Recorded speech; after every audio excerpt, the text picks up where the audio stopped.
প্রসঞ্জিৎ হালদার।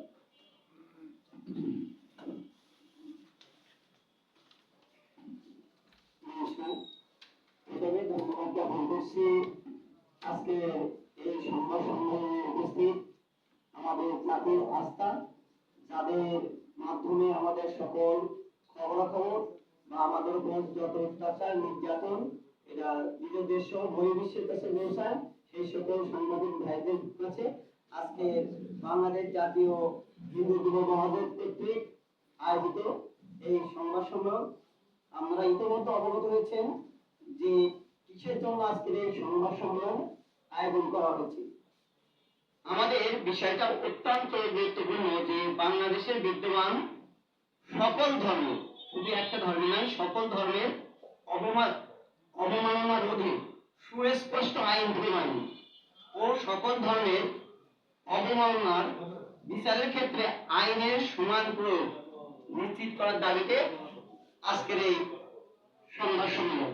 এই সংবাদ সম্মেলনে ইতিমধ্যে আমরা যেহেতু বলছেন আমাদের কারা কারা উপস্থিত আছেন, আমি শুধু বলবো আমাদের যে সংখ্যালঘু সম্প্রদায়, আমরা সর্বদাই শান্তিপ্রিয়, আমরা সর্বদাই সকল ধর্মকে শ্রদ্ধা করি, আইনের প্রতি শ্রদ্ধাশীল। সেই জায়গা থেকে বলবো আমরা সরকার একটা সরকার আসে যায়, কিন্তু আমাদের উপর অত্যাচার যেন থেমে থাকে না। তারই ধারাবাহিকতায় আমাদের এই যে পর্যায়ক্রমে চলতে থাকতে থাকতে এই 2025 সালেও আমাদের যে ধর্ম অবমাননা, এটা যেন একটা বড় মাধ্যম হয়ে গেছে। কাউকে যদি ক্ষতি করতে হয় তাহলে কি ধর্ম অবমাননার অজুহাত, এটা আমরা দেখতে পাচ্ছি। বিশেষ করে এটা কাদের উপর করছেন? আপনারা সাংবাদিক বৃন্দ আছেন, আইন প্রশাসন আছেন, একটু দেখেন যারা যুব সমাজ, অর্থাৎ আমাদের যে ঘটনাগুলো যারা বহিঃপ্রকাশ ঘটে বা সামাজিক যোগাযোগে পৌঁছানোর চেষ্টা করে, তাদের উপরে এই অ্যাটাকটা বেশি হচ্ছে। অর্থাৎ যুব সমাজকে ধ্বংসের যেন একটা প্রতিক্রিয়া, কি প্রতিক্রিয়ায় পরিণত হয়েছে সেটা আপনারাই বুঝতে পারছেন। এটা কখনো একটি সুশীল সমাজের কাম্য নয়। আমরা সবাই অবগত যে বাংলাদেশের ধর্ম অবমাননার জন্য নির্দিষ্ট কোনো আইন নাই, কিন্তু বাংলাদেশের 1860 সালের দণ্ডবিধির ধারা 295-তে উল্লেখ আছে যে কোনো ধর্ম নিয়ে কেউ বাজে কটূক্তি করতে পারবে না। তাই ধারাবাহিকতায় একটা শাস্তির কথা বলা আছে, সেটা হচ্ছে কি জরিমানা বা কারাদণ্ড। এবং পাশাপাশি আরো উল্লেখ করা আছে সেখানে যে সরকার পক্ষ চাইলে বা সরকারের যদি সেটা দৃষ্টিগোচর হয় তাহলে পদক্ষেপ গ্রহণ করতে পারবে, কিন্তু আমাদের চাওয়া সেটা নয়। আমরা এই সংবাদ সম্মেলন থেকে আমরা সুস্পষ্টভাবে বলতে চাই, সকল ধর্মের জন্য সুস্পষ্টভাবে আইন প্রণয়ন করতে হবে। শুধু একটি ধর্মের জন্য নয়, সকল ধর্মের জন্য। যারা ধর্ম নিয়ে বাজে কটূক্তি করবে, বাজে কথা বলবে, আমাদের কথা হচ্ছে প্রথম পর্যায়ে আমাদের কিছু হলেই যে একজন করেছে সেইটার প্রতিক্রিয়া যেন গোটা যে যেখানে গ্রামটা থাকে তাদের উপরে পড়ে। তাহলে তাদের অপরাধটা কি, যে করেছে আগে তাদের সুষ্ঠু তদন্ত করুন, সে করেছে কিনা আগে প্রমাণিত, তার আগেই ধর্ম অবমাননা এই যে শুরু হয়েছে, এবার গোটা এলাকা সেখানে ধ্বংসের একটা লীলা, এবং এটাকে যেন একটা লুটপাটের মাধ্যম হিসেবে পরিণত হয়। ইতিমধ্যে আমরা অবগত হয়েছেন যে এটাকে একটা লুটপাটের মাধ্যম, এদিকে তাদের বাড়িঘর জ্বালিয়ে দেওয়া, ক্ষতি করা, নির্যাতন করা, মা বোনকে ইজ্জতহানির চেষ্টা করা। এবং আরো একটা বিষয় যেটা আপনারা দেখতে পাচ্ছেন, যেটা আমার কাছে নিজে ব্যক্তিগতভাবে বলবো, আসলে আমি সাংবাদিকদেরকে অত্যন্ত শ্রদ্ধার সাথে বলছি, দেখেন কিছু কিছু মাধ্যম অপূর্ব পাল, পত্রিকার নাম আসছে কি অপূর্ব পাল। আরে বাবা, সে তো নব মুসলিম হয়েছে, এখানে 2023 সালে স্পষ্টভাবে আছে সেখানে, তাহলে সেখানে তাকে অপূর্ব পাল কেন বলা হচ্ছে? তার নাম তো হচ্ছে কি মোহাম্মদ অপূর্ব আহমেদ, সেটাকে কেন বলা হচ্ছে না? এটাকে কিন্তু একবারে বলা হচ্ছে না। অর্থাৎ ইন্ডিকেট করা হচ্ছে আবার একটা যাতে দাঙ্গা হয়। তাহলে এই দাঙ্গাটা বাধাই কারা? আপনারা বিচার করুন, দাঙ্গারা। এবং ইতোমধ্যে আমি বলবো যে অপরাধ করে আগে তাকে নির্দিষ্ট করুন, সে অবশ্যই যে ধর্ম নিয়ে কথা বলুন তার জন্য কঠোর থেকে কঠোর শাস্তি হয়, আমরা দাবি জানাই।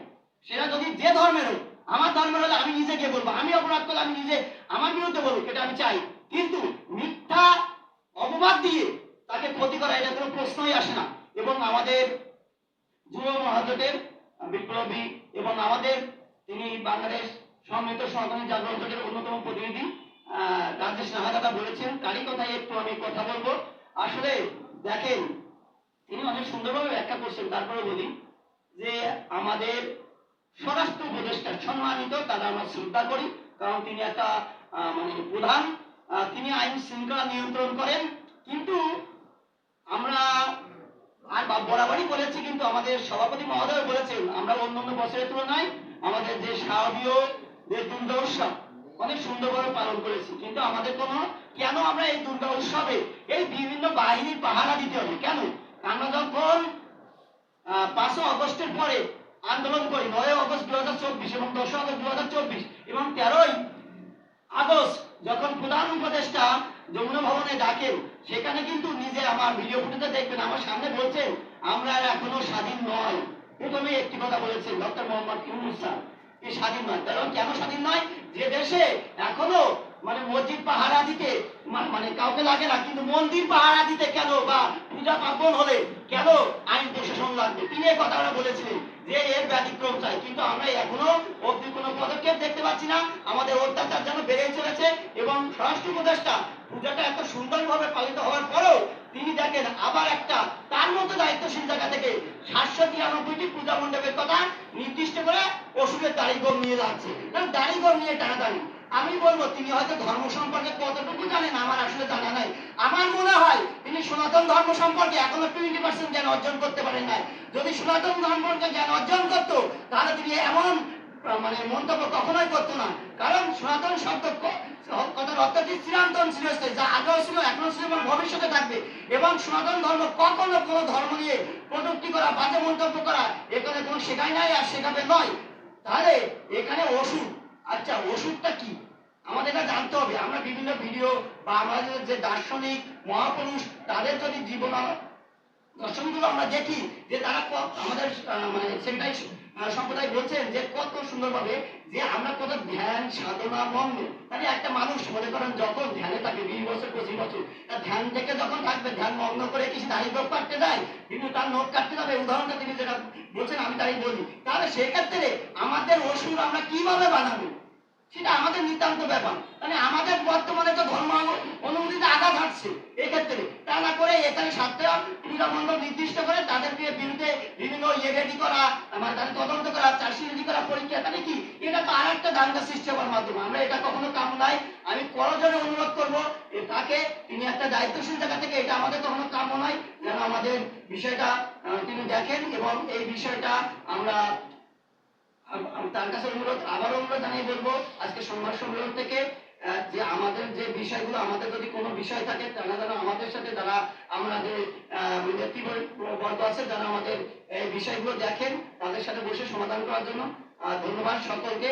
আজকে এই সংবাদ সম্মেলন। আপনি কি স্বরাষ্ট্র উপদেষ্টার পদত্যাগ দাবি করেন নাকি পরিবর্তন দাবি চান না? আমরা আমাদের উপরে যে বিষয়টা ঘটছে শুধুমাত্র সেই বিষয়ে আমাদের বিষয়টা